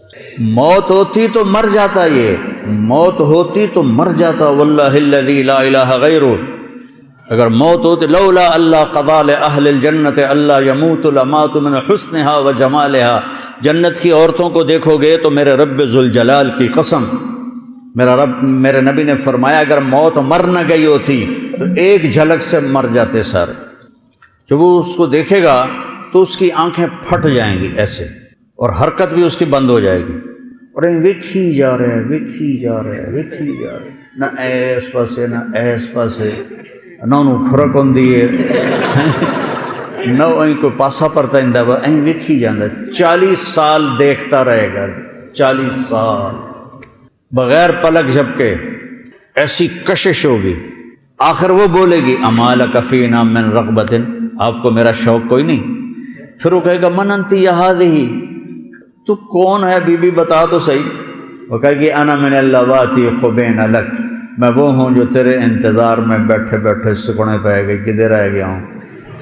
وہ کہے گا بی بی شکر کر میں آ گیا۔ اب وہ آگے بڑھ کر اس کو ایسے گلے سے لگائے، اور یہ جو گلے سے لگانا ہے، اور اس کے 70 جوڑے 100 جوڑے اس کے جسم پر ہوں گے، قد اس کا 130 فٹ ہوگا، جنت کی حور کا قد 130 فٹ ہے، 60 ہاتھ، ایک ہاتھ 25 انچ کا ہوتا ہے، 130 فٹ کی ہائٹ ہے۔ یہ جو ہماری اسماعیل مسجد کا جو وہ ہے مینار، اس سے بھی اوپر اس کا قد نکل جائے گا، اور تم اگر اس قد میں چلے گئے تو ہم تو بوجھ پا جائے گی، تو تمہارا قد بھی 130 فٹ اللہ کرے گا۔ پھر اس کو ایسے، اور وہ جو آخری لباس اس کے اوپر ہوگا، جو وہ یہ 1 2 3 4 5 6 7 8 9 10 80 90 100 کے 100 لباس نظر آئیں گے۔ اب میں نے بنیان پہنی ہے، اس کرتے کی وجہ سے آپ کو نظر نہیں آ رہی، آپ خامد اپنی بیوی کے 100 لباس آگے پیچھے آگے پیچھے آگے پیچھے دیکھتے دیکھتے اس کے جسم کی چمک کو دیکھے گا، یوں لگے گا جیسے چاند کو کپڑے پہنا دیے گئے، اور پھر اس کا ایسے گلے سے لگائے گا تو یہ معانقہ اس کا 70 برس کا معانقہ ہوگا، اور یہ سب سے چھوٹا جنتی ہے، یہ سب سے ادنا درجے کا جنتی ہے۔ اور پھر جنت باقی کیسی ہوگی، اور جنت الفردوس کیسی ہوگی، اور اس میں حظیرۃ القدس ایک وی آئی پی جگہ ہے، وہ کیسی ہوگی۔ اللہ نے ساری جنت کو بنایا کونی فکانت کونی فکانت کونی فکانت، بن جا وہ بن گئی، بن جا وہ بن گئی، بن جا وہ بن گئی۔ جب جنت الفردوس کی باری آئی تو اللہ نے اپنے ہاتھوں سے جنت الفردوس بنائی، وہ کیا چیز بنی ہوگی۔ اور جس دن بنائی، آج سے کوئی 20 ارب سال پہلے دھماکہ ہوا جس سے ساری کائنات بنی، فرض کرو اسی وقت جنت بنی، تو کم از کم 20 ارب سال پہلے وہ بنی۔ اس دن سے آج، اور آج سے قیامت، اور قیامت سے جب تک اس کا دروازہ نہیں کھلتا، اللہ اس کی ہر چیز کو دن میں 5 دفعہ میک اپ کرتا ہے اور اسے خوبصورت بناتا ہے، اور 5 دفعہ۔ یہ مسجد اسماعیل ہے نا، اس کو آپ ڈیزائن کرنا شروع کرو، اور اس کی آپ رینوویشن کرو، اور اس کو خوبصورت بناؤ، ہیرے موتی جڑو، کرتے کرتے کرتے کرتے 100 سال میں مک جائے گی۔ فرق کرو، 100 سال میں مک جائے، ویسے تو اس سے پہلے ہی مک جائے گی، چلو وڈی چھال مارو 100 سال۔ اس جنت کی لڑکی کا اتنا بڑا چہرہ ہوگا، 130 فٹ کا دیتا ایڈا تو منہ ہوئے گا، لیکن پھر بھی کتنا کو منہ ہے۔ اس کے چہرے کو روزانہ دن میں اللہ 5 دفعہ میک اپ کرتا ہے، اور ہر دفعہ اس کا حسن بڑھ جاتا ہے۔ 20 ارب سال سے اس کا حسن 5 دفعہ بڑھتا ہے، 5 دفعہ بڑھتا ہے، 5 دفعہ بڑھتا ہے۔ وہ کیا چیز ہے؟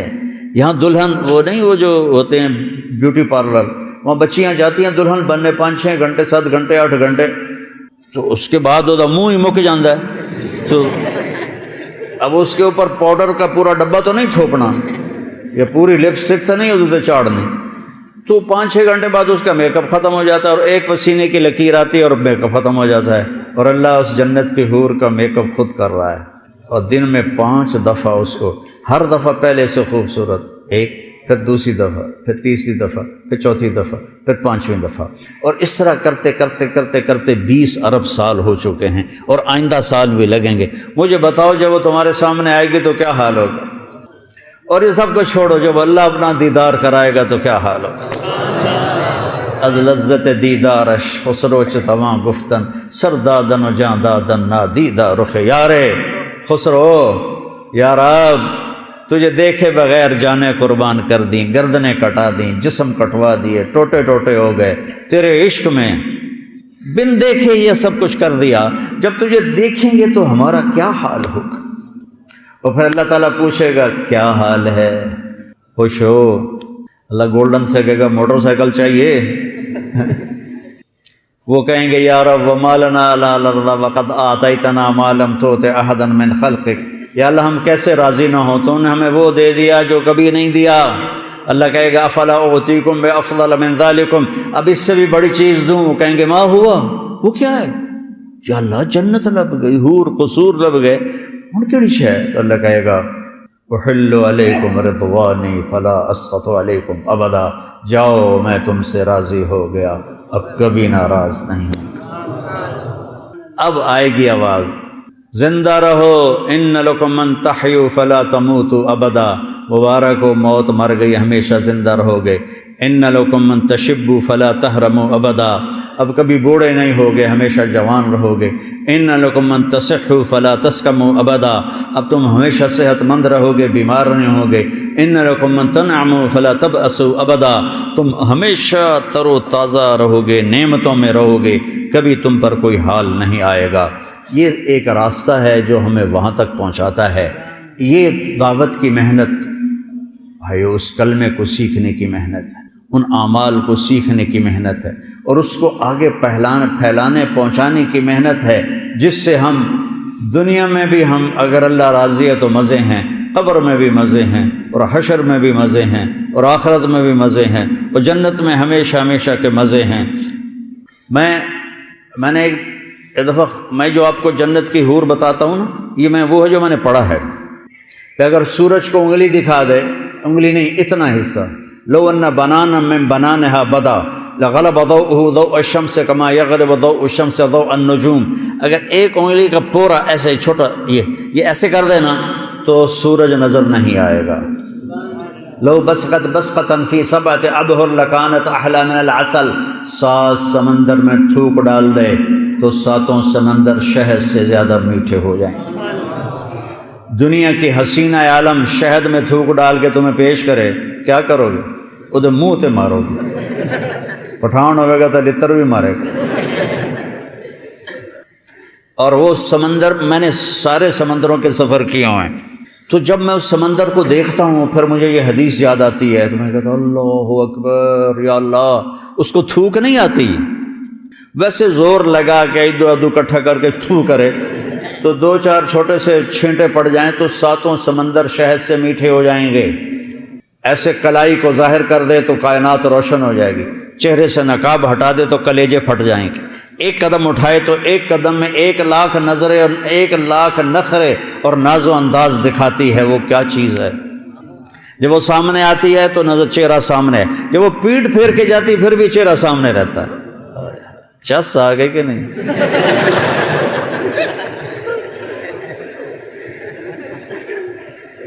یہ دعوت کی مبارک محنت وہاں تک پہنچنے کی محنت ہے، خود بھی اللہ ہمیں لے جائے اور اوروں کو بھی ہم لے جانے کا ذریعہ بنے۔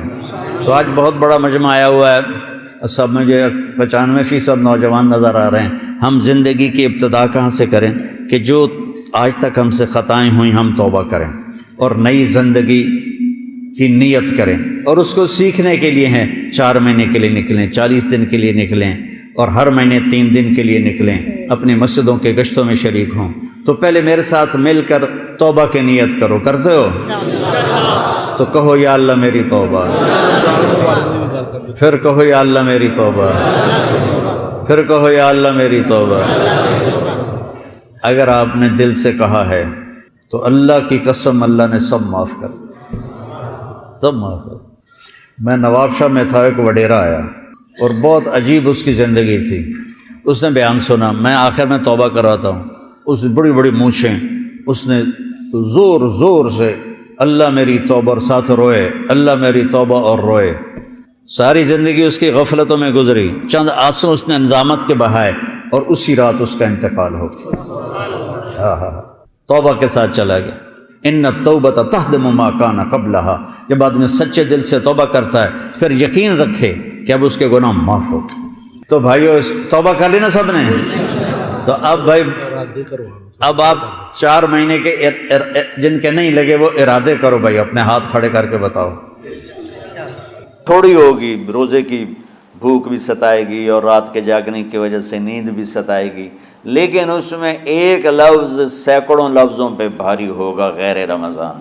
تو میں کراچی گیا اور مفتی تقی صاحب دامت برکاتہم سے سب سے پہلے جا کے مشورہ کیا کہ حضرت میں چاہتا ہوں کہ رمضان میں چھٹی نہ ہو، پڑھائی ہو۔ اس وقت رمضان سردیوں میں تھا، تو وہ بڑے خوش ہوئے، کہنے لگے یہ تو بہت اچھی بات۔ اصل میں ہمارے اکابر نے رمضان میں چھٹیاں اس لیے رکھی تھیں کہ سارا سال تو عبادت ہوتی ہے بالواسطہ، پڑھنا پڑھانا عبادت ہے ایک واسطے کے ساتھ، اور روزہ، نفل، تہجد، تلاوت یہ عبادت ہے بلا واسطہ۔ تو طلباء، علماء رمضان میں اپنا وقت عبادت میں گزارے، کہنے لگے اب وہ عبادت تو ہوتی نہیں رمضان میں، تو بہتر ہے آپ پڑھائی شروع کرائیں، بہت اچھا ہوگا۔ وہ تو اتنے بڑا ہاتھی کے پاؤں میں سب کا پاؤں، اتنی بڑی ہستی نے، وہ صرف پاکستان کا سرمایہ نہیں پوری امت کا سرمایہ ہے، تو ان کی اس بول نے نا مجھے ہمت دے دی۔ تو پھر میں نے یہاں آ کر اس وقت یہ پہلی جماعت مولوی عدنان صاحب کی اور مولوی مسعود صاحب اور کچھ انتقال کر گئے رحمۃ اللہ علیہ، یہ تھے، تو ہم نے رمضان میں سبق شروع۔ اس وقت ذرا میری ہمت تھی تو میں رات کو پڑھاتا بھی تھا، بیان بھی کرتا تھا، اب تو یہی میں اتنی مشکل سے بول رہا ہوں۔ تو ہم نے رمضان میں شروع کی کہ یہ رحمتوں کا مہینہ، ہر چیز کی برکت کا مہینہ، ہر شے کی اللہ کی طرف سے فراوانی اس میں ہے، علم کی بھی، ہدایت کی بھی، رزق کی بھی۔ غریب سے غریب آدمی بھی سموسے بنا کے بیٹھا ہوتا ہے، پکوڑے بنا کے بیٹھا ہوتا ہے، اور دسترخوان پہ ایک کی بجائے 3 چیزیں پڑی ہوتی ہیں۔ چاہے رمضان کے بعد سب کے پیٹ خراب ہوں، ایک باری تو کھانے دی تباہی پھیر دیں۔ روزے کا مقصد ہی فوت ہو جاتا ہے۔ روزہ تو ہوتا ہے بھوک کے لیے، پر وہ اتنا کھاتے ہیں کہ سحری کا کھانا افطاری تک ہضم نہیں ہوتا، اور افطاری کا کھانا سحری تک ہضم نہیں ہوتا، پر نہ تن کا ہی کھاونا ہے، کہتا بھوک نہ لگے، بھوک نہ لگے۔ وہ بھوک لگنے کے لیے تو روزہ ہے، ایک تو یہ جسم کو صاف کرتا ہے، دوسرا غریبوں کی غربت کا احساس پیدا کرتا ہے کہ جو بھوک تو آج برداشت کرتا ہے، غریب روزانہ یہ بھوک برداشت کرتا ہے۔ تو اللہ کے غریبوں کا، غریب بندوں کو کی خدمت کر، ان تک اپنے مال پہنچا، اپنا اللہ نے دیا ہے تو ان کو بھی اس میں شریک کر، قبر میں لے جائے گا۔ تو اللہ تعالیٰ نے میرے دل میں یہ ڈالا، تو ہم نے تعلیم رمضان میں شروع کی، کیونکہ قرآن رمضان میں اترا، انجیل رمضان میں اتری، زبور رمضان میں اتری، تورات رمضان میں اتری۔ تو پھر اللہ نے اس مہینے کا نام خود رکھا شہر رمضان، شہر رمضان۔ اس میں شب قدر رکھی، اس میں رات کی ایک نماز۔ اچھا، پہلی امتوں پہ روزہ فرض تھا افطاری سے افطاری، افطاری سے افطاری، بہت شدید تھا، 24 گھنٹے کا روزہ۔ بس افطاری کے بعد آنکھ لگ جاتی تو روزہ اگلا شروع ہو جاتا تھا۔ تو ہم پر بھی پہلے ایسے ہی روزہ اترا، افطاری سے افطاری۔ تو ابن سرمہ رضی اللہ تعالیٰ عنہ اونٹ چرانے والے تھے، وہ شام کو لوٹے تو بیوی سے پوچھا کوئی افطاری کا سامان ہے؟ انہوں نے کہا ہے تو نہیں، میں کہیں سے لے آتی ہوں۔ وہ گئیں افطاری کا کوئی سامان لینے، ان کو تھوڑی دیر ہو گئی اور ان کی آنکھ لگ گئی، تھکے ہوئے تھے، سورج ڈوب گیا۔ جب وہ آئیں تو ان کا ہائے سرمہ تو ہلاک ہو گیا۔ کہ کیا ہوا؟ کہا اگلا روزہ شروع ہو گیا کیونکہ تیری آنکھ لگ گئی۔ تو انہوں نے کہا چلو کوئی بات نہیں، لیکن ظہر کے وقت بے ہوش ہو گئے۔ ایک روایت میں آتا ہے نماز پڑھنے آئے اور گر گئے، اور ایک میں آتا ہے گھر میں بے ہوش ہوئے۔ تو جو بھی صورتحال تھی اللہ کے نبی کو پتہ چلا۔ کیا ہوا سرمہ کو؟ کہا جی وہ افطاری کر نہیں سکے تو روزہ شروع ہو گیا تو بے ہوش ہو گئے، تو اللہ کے نبی رنجیدہ ہوئے تو اللہ تعالیٰ نے قرآن اتار دیا، چلو میرے محبوب ساری رات کھاؤ، حتیٰ یتبین لکم الخیط الابیض من الخیط الاسود من الفجر، کہ میرے محبوب صبح صادق تک آپ کی امت کو اجازت ہے کھاؤ۔ پہلی امتوں پر افطاری سے افطاری، لیکن ان کی نماز تراویح نہیں تھی، تو ہمیں اللہ تعالیٰ نے دیا سحری تک پوری رات۔ اچھا ایک صحابی آئے، یا رسول اللہ میں تو مارا گیا۔ آپ نے کہا کیا ہوا؟ کہا میرا روزہ تھا، میں بیوی کے پاس چلا گیا۔ آپ نے کہا تو پھر تو غلام آزاد کر، کفارہ دے۔ کہا جی میں تو خود غریب آدمی ہوں، غلام کہاں سے آزاد کروں، خریدنا پڑے گا۔ آپ نے کہا 60 مسکینوں کو کھانا کھلا۔ کہ میں آپ مسکین ہوں، میں کینوں کھانا کھلاؤں؟ آپ نے فرمایا پھر آخری ہے کہ 60 روزے رکھ، وہ مسلسل رکھنے ہوتے ہیں جو کفارے کے ہوتے ہیں۔ وہ کہنے لگا ایک روزے چاہے کم کیتا ہے 60 روزے اج میں کی کراں گا؟ تو آپ نے فرمایا اچھا ٹھیک ہے بیٹھ جا، بیٹھ گئے۔ تھوڑی دیر ہوئی تو ایک انصاری صحابی کھجوروں کا ٹوکرا لے کر رکھے، یا رسول اللہ یہ صدقے کی کھجوریں ہیں، تقسیم فرما دیں۔ تو آپ نے فرمایا بھائی وہ کدھر ہو؟ کہا جی بیٹھا ہوں۔ آپ نے کہا ادھر آ، یہ کھجوریں لے جا اور 60 گھروں میں تقسیم کر دے۔ سبحان اللہ، اللہ نے اس امت کو لاڈ لڈائے ہیں، یہ اللہ کی لاڈلی امت۔ عجیب واقعہ یہ، کہنے لگا یا رسول اللہ، اللہ کی قسم مدینے میں مجھ سے غریب کوئی نہیں، آپ ایسا کرو یہ میرا کفارہ مجھے ہی صدقہ کر دو۔ تو آپ اتنا ہنسے کہ یہ آخری دانت نظر آنے لگے۔ بہت کم ایسا ہوتا تھا، فضحک حتی بدت نواجذہ، ایسا ہنسنا آپ کبھی کبھی ہنستے تھے کہ آخری دانت پورا منہ کھل جائے، تو آپ اتنا ہنسے کہ آخری دانت تک نظر آنے لگے۔ تو آپ نے کہا اچھا جا لہ جا تیرے واسطے، لیکن یہ صرف تیرے لیے اور کسی کے لیے نہیں ہے۔ تو جب ایسی خیانت ہوئی تو اللہ تعالیٰ نے دوسرا حکم بھی اتار دیا، باشروہن، کہ تمہارے لیے بیوی بھی حلال ہے، کھانا بھی حلال ہے جب تک صبح صادق نہیں ہو جاتی۔ لیکن اللہ نے ہمیں ایک نماز عطا فرما دی جس کو ہم آج صلاۃ التراویح کہتے ہیں۔ میرے نبی کے زمانے میں اسے قیام اللیل کہا جاتا تھا۔ تراویح کا نام کب پڑا اس کا تو مجھے پتہ نہیں، کہیں نہ کہیں لکھا ہوگا، لیکن صحابہ کے دور میں اس نماز کا نام تھا قیام اللیل۔ اس لیے حضرت عائشہ رضی اللہ تعالیٰ عنہ کی روایت ہے نا، جس سے 8 رکعت والے حضرات استدلال کرتے ہیں کہ رمضان اور غیر رمضان میں، اس کو امام بخاری نے قیام اللیل کا ہی عنوان دیا ہے، آپ نے 11 رکعت سے زیادہ نماز نہیں پڑھی۔ ایک ضعیف روایت میں ہے کہ آپ نے 3 دن پڑھائی نماز، یہ تو صحیح روایت ہے۔ کتنی رکعت پڑھائی؟ تو ایک ضعیف روایت میں ہے کہ 20 رکعت پڑھائی۔ اچھا ضعیف روایت سے عبادت ثابت نہیں ہو سکتی حکم شرعی۔ تو جب حضرت عمر رضی اللہ تعالیٰ عنہ نے سب کو، اب میرے نبی کے دور میں 3 دن کے بعد آپ تو آئے نہیں کہ کہیں فرض نہ ہو جائے، تو صحابہ اپنے طور پر قرآن سنتے تھے ٹولیوں میں۔ صدیقی دور میں 2 سال وہ فتنوں میں گزرا، تو اس میں بھی اسی طرح چلا کہ ٹولیوں میں ہوتے۔ حضرت عمر رضی اللہ عنہ کے زمانے میں حکومت مضبوط ہو گئی، طاقتور ہو گئے، تو ابتدائی سالوں میں نہیں، چند سالوں کے بعد اب مسجد میں تشریف لائے تو لوگ اس طرح کوئی 4 ادھر 4 ادھر 5 ادھر 10 ادھر 20 ادھر، تو کہنے لگے ان کو ایک امام پہ جمع کر دیا جائے تو کتنا اچھا ہوگا۔ تو آپ نے سب کو اکٹھا کیا اور ابی بن کعب رضی اللہ تعالیٰ عنہ کو امام بنایا، اور سب کو ایک نماز پہ جمع کر کے 20 رکعت کا حکم عطا فرمایا۔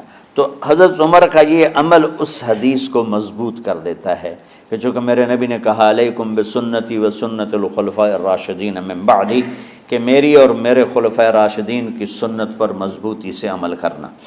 تو حضرت عمر کا جو 20 رکعت طے کرنا ہے، اگر ان کا اپنا اجتہاد ہے تو بھی ہمارے لیے عمل کے لیے کافی ہے، اور اگر ان کو یہ یاد ہے کہ میرے نبی نے 20 پڑھی تھیں تو اور زیادہ اچھی بات ہے۔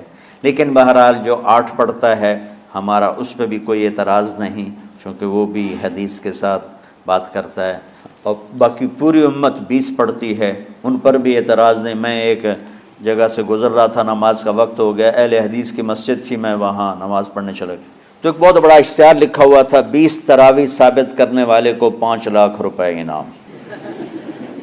کہ کس قدر بے وقوفی ہے اور کس قدر احمقانہ یہ امت کی باتیں ہیں کہ 20 تراویح، سینکڑوں سال سے امت کا عمل 20 تراویح آ رہا ہے۔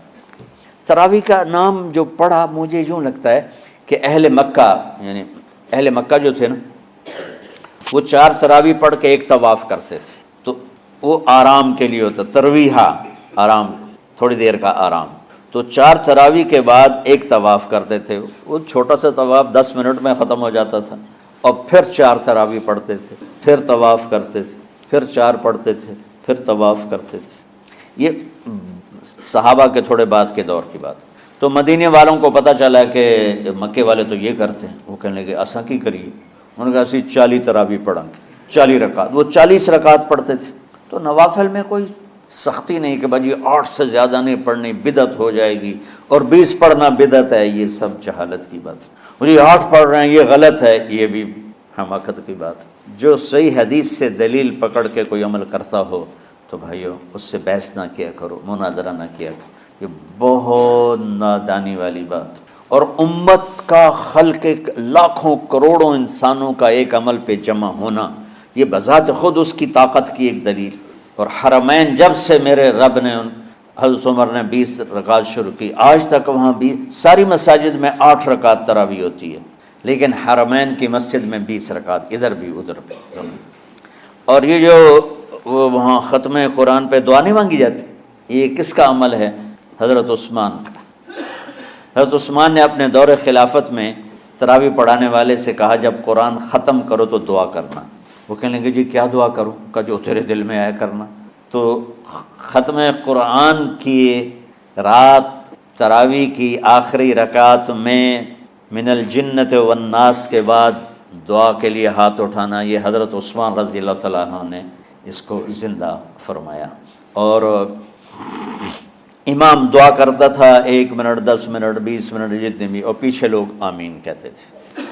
وطر کی جماعت نہیں ہوتی تھی، وطر کو باجماعت حضرت مولا علی رضی اللہ تعالیٰ عنہ نے شروع کی کہ وطر کو بھی باجماعت پڑھا جائے، تو یہ ان کی سنت ہے کہ وطر کو باجماعت پڑھا گیا۔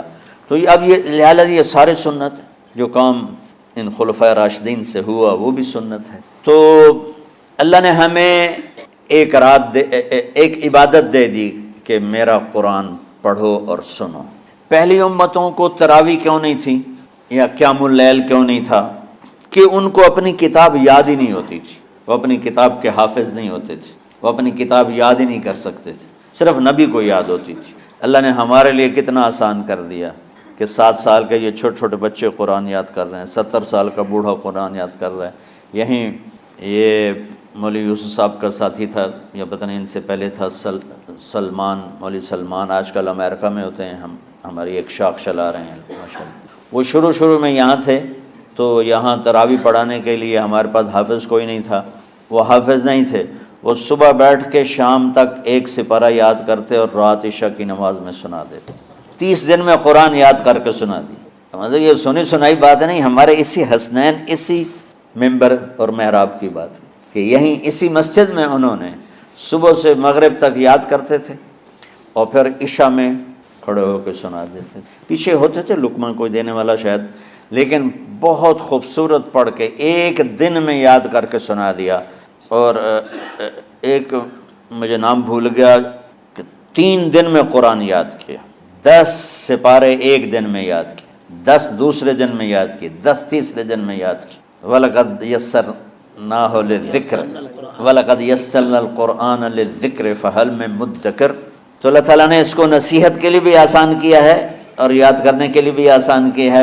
کوئی کتاب پہلے یاد نہیں ہوتی تھی کسی کو، ماشاءاللہ تم میں کتنے حفاظ بیٹھے ہیں اللہ کے فضل سے۔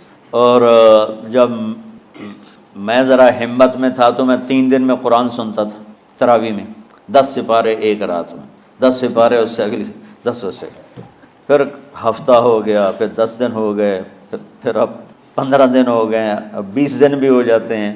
شروع میں 3 دن میں، اور یہیں ہمارے مدرسے کے بچے جو مجھے سناتے تھے اور ماشاءاللہ کہیں نہیں اٹکتے تھے۔ ایک تو اسلام آباد میں ہوتا ہے اور ایک اب جنید ہے وہ امریکہ میں ہوتا ہے۔ تو اللہ تعالیٰ نے اس طرح، اور کراچی میں اشعار لگے ہوتے ہیں 10 دن میں قرآن ختم، 1 ہفتے میں قرآن ختم، یہ وہاں اشتہار لگے ہوتے ہیں، بھائی آپ ہمارے پاس آ کے تراویح پڑھیں، ہم ہفتے میں قرآن ختم کر دیں، ٹھیک ہے۔ تو اللہ نے ہمیں رات کی نماز عطا فرمائی، اور چونکہ یہ ایک مشقت ہے تو میرے نبی نے کہا یہ رات کی نماز کے ہر سجدے پر 1500 نیکی لکھی جاتی، 1500 نیکی لکھی جاتی، اور اللہ تعالیٰ ہر سجدے پر جنت میں ایک محل بناتا ہے جس کے 60,000 سونے چاندی کے دروازے ہوتے، اور ایک درخت اس کے لیے لگاتا ہے جس کے نیچے 100 سال گھوڑا دوڑ سکتا ہے۔ تو رمضان کا اہتمام آپ رجب سے شروع فرما دیتے تھے۔ میرے نبی نے 9 رمضان دیکھے، 9 رمضان اپنی زندگی میں، 9 رمضان۔ 10ویں رمضان سے پہلے آپ اللہ کے پاس تشریف لے گئے۔ آپ کی زندگی میں روزے فرض ہونے سے آپ کی وفات تک 9 رمضان گزرے، اور میں قربان جاؤں اپنے نبی پر، اپنی امت پہ کیسی شفقت تھی۔ آپ سحری کھاتے تھے بالکل آخری وقت، ادھر بلال اذان دے رہا ہے اور ادھر آپ آخری لقمہ کھا رہے ہیں، اور ادھر سورج نیچے ہوا اور آپ کھجور منہ میں۔ ایک آدمی اوپر کھڑا ہوتا تھا مدینے میں تو وہ چھت پہ، گھر کی چھت پہ کھڑا ہوتا تھا، سفر میں ہے تو وہ کسی پہاڑی پہ کھڑا ہوتا تھا۔ جو ہی سورج کا کنارہ نیچے جاتا اب فوراً وہ کہتا یا رسول اللہ قد غربت، تو آپ کھجور منہ میں ڈال لیتے تھے، یا پانی، کبھی پانی سے افطار فرماتے تھے، کبھی کھجور سے افطار فرماتے تھے، کہ میری امت پہ بھوک کا وقت کم سے کم آئے۔ آج کل جو یہ ہمارے افطاری کے اوقات ہیں نا، یہ سورج ڈوبنے کے بھی 2-2.5 منٹ بعد کے ہیں، کہ احتیاطاً، ٹھیک ہے چلو احتیاط کر لو کوئی مسئلہ نہیں، لیکن اصل ہے ادھر چونکہ اب سورج ہمیں نظر ہی نہیں آتا ہے، اس طرح ہم گھرے ہوئے ہیں شہروں میں، دیہاتوں میں بھی اب اس طرح کا ماحول ہے کہ وہ نظر نہیں آتا ہے، تو بہتر کہ ادھر سورج غائب ہو، ادھر لقمہ منہ میں جائے، لیکن یہ تب ہے جب آپ نظر آ رہا ہو۔ اب جب آپ یہاں بیٹھے ہو حسنین میں تو یہاں تو کوئی سورج نظر نہیں آئے گا، یہاں تو منار ہی نظر آئے گا، تو لہٰذا احتیاط ٹھیک۔ ہمارے اہل حدیث بھائی وہ 2 منٹ پہلے ہم سے افطار کرتے ہیں، تو بڑی اچھی بات ہے کہ سورج کے غروب ہونے کا جو اصل وقت ہے اس کے ساتھ ہی افطار کرنا۔ اور سحری میں ایک واقعہ سناتا ہوں، آپ سحری کھا رہے تھے، بکرے کی سری پکی ہوئی تھی، تو مولا علی رضی اللہ تعالیٰ عنہ اور عرباض بن ساریہ رضی اللہ تعالیٰ عنہ آپ کے ساتھ کھانا کھا رہے تھے، تو حضرت بلال ہے، یا رسول اللہ وقت ختم ہو گیا ہے، میں اذان دینے جا رہا ہوں، آپ برائے مہربانی کھانا پینا بند کریں، اور یہ کہہ کر چلے گئے۔